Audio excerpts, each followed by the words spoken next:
Salut à tous, c'est Hazard. Aujourd'hui on se retrouve encore pour un petit tuto. Parce que je vous avais promis après chaque création vidéo de vous faire part d'un tuto, d'une astuce ou quoi. Et donc là on se retrouve après l'intro de Domina. Donc une intro avec plein de nuages partout. Donc je vais vous apprendre à créer justement ces nuages sous After Effects. Donc c'est des nuages 2D.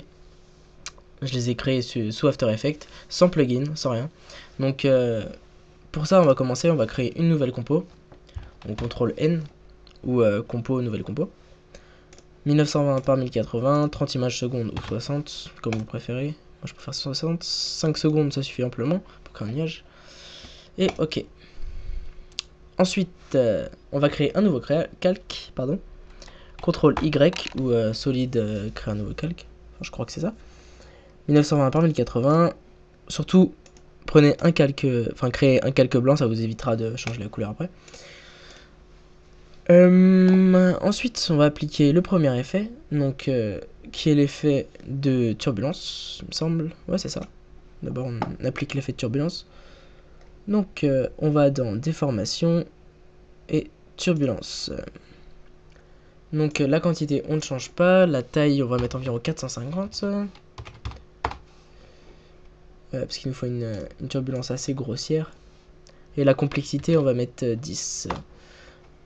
Et ensuite, justement, pour faire bouger cette turbulence, on va aller appuyer sur... On va appuyer sur E en ayant sélectionné notre solide.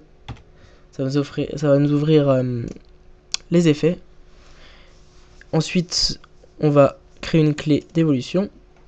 On va aller dans animation et sélectionner ajouter une expression. Donc on va ajouter une expression pour animer cette évolution. Donc on va écrire time, un petit astérix, et 30 ou moins, c'est comme vous voulez.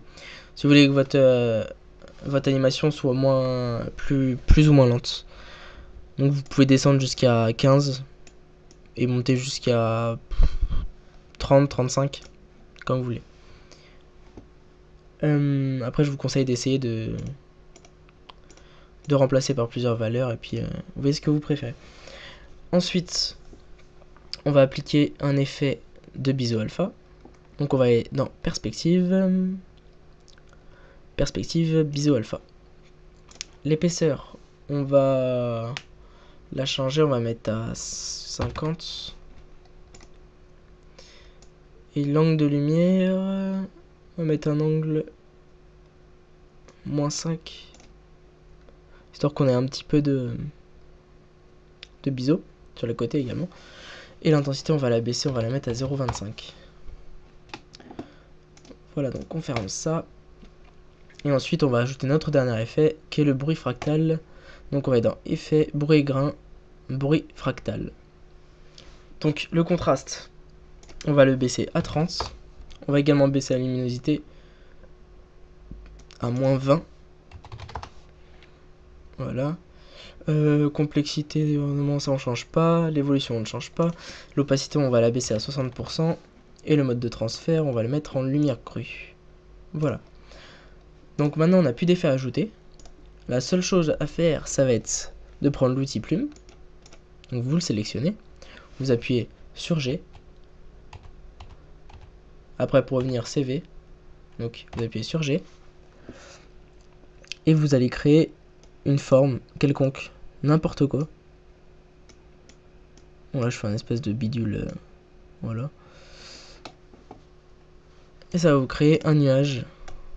Donc avec des bords pas très jolis. Des bords un peu trop nets pour un nuage.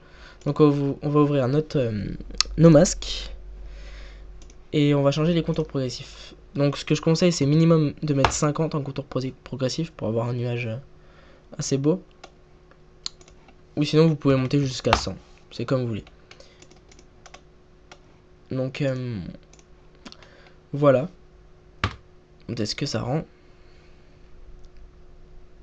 En faisant une preview RAM, vous appuyez sur 0 ou la touche espace. On voit que le nuage bouge.